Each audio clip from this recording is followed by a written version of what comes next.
Hi folks, Diner Bob here. We're back in Atebeno Park for another speed build with a new habitat. So you're looking at the location that I've already prepped by doing some terrain work and tricking out the reeds and stuff and some of the trees and preparing the area where I'm going to build a viewing platform and the road to it.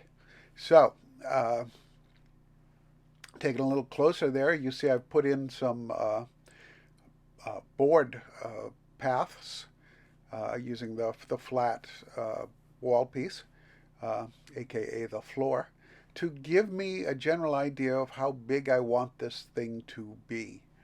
Uh, and the next step will be to do a circular build using the modular pieces and the duplication effort.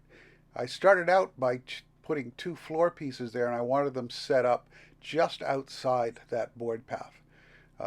Did two meter wide walls, set up bamboo between them, put in a column. It's all sitting on brick, and I also put out a radial column piece. Actually, I think that's a meter floor that I've been messing with. Uh, so anyway, I turned the column to 5 degrees away from the base and set that whole uh, piece. Well, I should say, I made one, duplicated it, slid it across, and then duplicated the pair of them as a diameter at 15 degrees and rotated it around. And now you can see me fussing to get it more or less where I want it situated, because I was trying to line up the paths between the doorways, and as you can see, it didn't work out all that well for me. After all, sometimes plans work. Uh, so playing with adjusting the paths to make sure they line up with modular pieces, uh, taking out some of the vegetation as one does. Um, the sharp-eyed among you will have realized in the middle there is a micro aviary with the null cage. So with the whole thing built, I had to adjust two of the columns where the overlap wasn't perfect. And you can see that one sticking out toward the middle like a radius. And I decided to incorporate that into the build as a walkway out for keepers. And right now I'm building the wall to keep our guests from wandering into the mini aviary by using the other way to make circular things, creating a four-wall or four-element circular thing, and then just embiggening it up to the size you want. That tends to pull everything with it, so you often end up with very thick walls like this. But I think that plays okay into this aesthetic. I'm modifying the position of two of those walls now to create an opening on that radial element for the keepers. Uh, and then fiddling with its adjustment positioning again and making sure I'm even more satisfied than I seem to have been before. Uh, the keepers, of course, are not going to jump off that into the water, so it's time to give them some stairs to go down. And I decided to make them follow the curve of the walls, uh, like a circular staircase almost, but there won't be that much of it. Just enough to get them down to almost to that rock. And well, you're not going to take care of this exhibit unless you got waders, or at least high boots.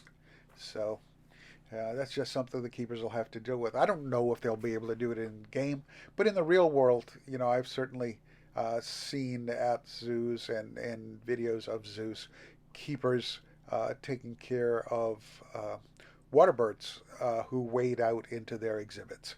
So, in the real world, it's certainly a feasible thing. A little more fiddling with it before I put in the gate for the keepers, which is going to be a piece of fencing and a little bit of column shrinkage to be the metal fixtures into which the gate would connect and pivot on. Uh, Not going to fuss too much with mechanisms on all this one. Uh, we're just going to take that as a given. Uh, there's a lot of stuff in this build already, so the piece count's pretty high, and this is one place one can skimp on without spoiling the visual effect. Um, so there we go. That looks pretty good. And time to move on. More foliage adjustment. This seems to be an never-ending process, and a look at it overall. Now I wanted to bring the roof in, and I'm going to start with an outer rim. And I did this with the same 4-piece circle, flattening it vertically, and then progressively shrinking it down to create a radial element there. And once again, this time done with columns rather than wall panels to make the base for that conical roof, which is, I think, 12 pieces overlapping on top of each other, basically taking the 4 and rotating it twice so I have enough radial spokes on this. And it gives it a darker look because of the additive glass. And so not quite as sunny inside as it might be. This may even be piezoelectric glass where they can adjust the opacity of it. And not something in the game, but you know, that's what headcanon's for. A little bit of a look inside while I'm fiddling with things, making sure things sit right, and checking the overall look, deciding if it's coming along the way I want it to be coming along, and it seems to be. This exhibit has another element that I need to work on today, and that's going to be the waterfall.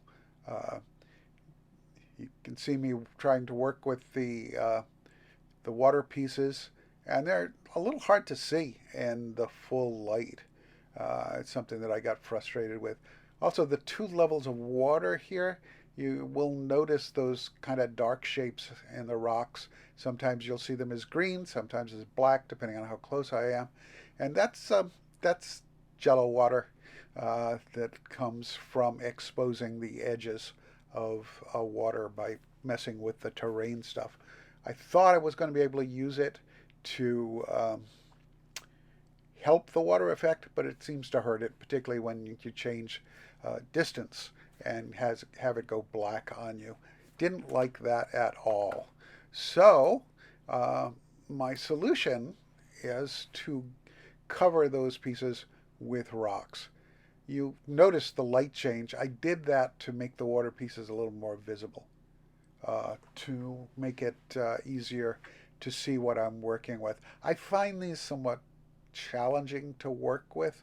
They don't seem to follow the rules very well for embiggening, and I don't know if that's just my ability to perceive this in motion thing or what. But yeah, they're pretty cool. They may not be my favorite water pieces. You can get some neat effects. There seems to be one energy level with them, and I don't think that's very good because, you know, you got giant waterfalls and you've got, you know, little rippling down a cascade of rocks kind of waterfalls, and they don't splash the same way. Even if you sink the stuff in, it has a high splash. So I'm finding this kind of operation kind of challenging.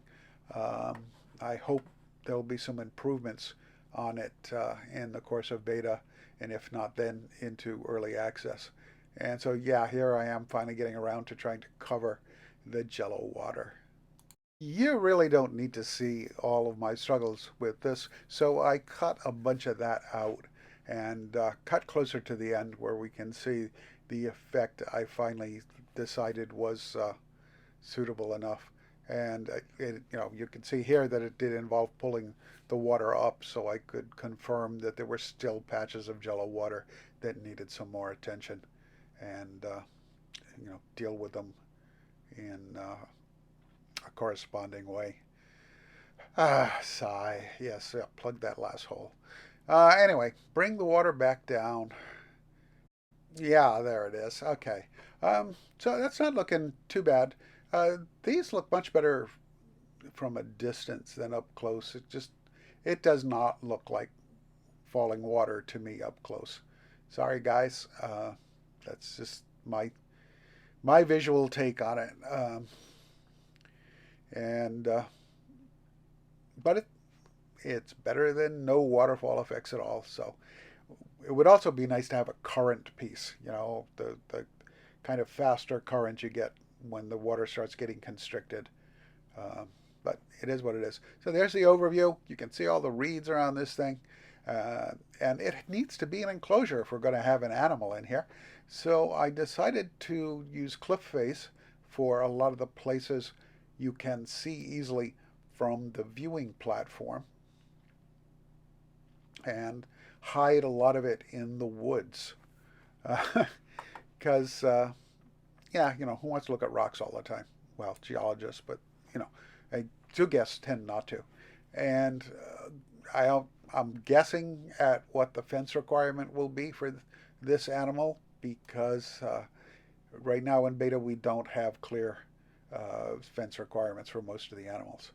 So there is fence to connect those bits of rock, and now we can go get our Danger Duck Deinoicheirus, an animal whose full appearance is relatively only recently known.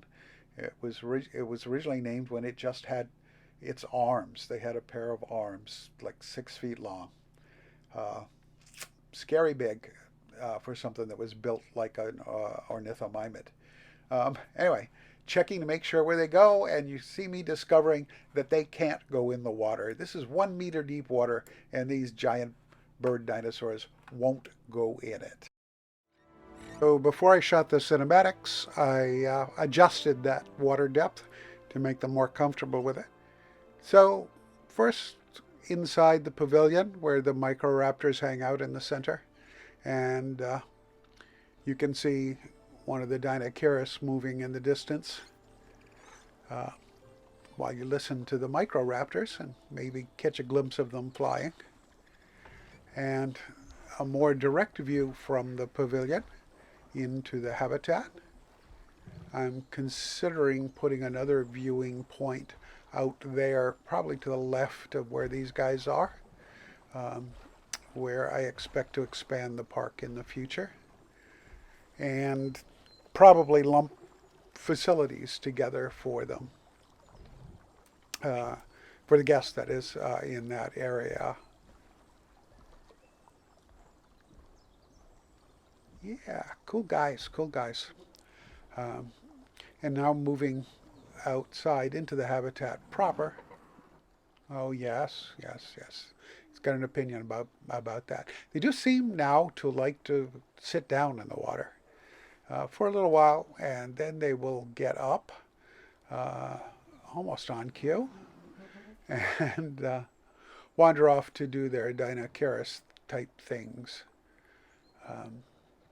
So the next episode, I'm not quite sure what it'll be. I think it'll be a little bit of a tour of some of the stuff that I built while I was arguing with whether these things would record or not, and getting the park going again.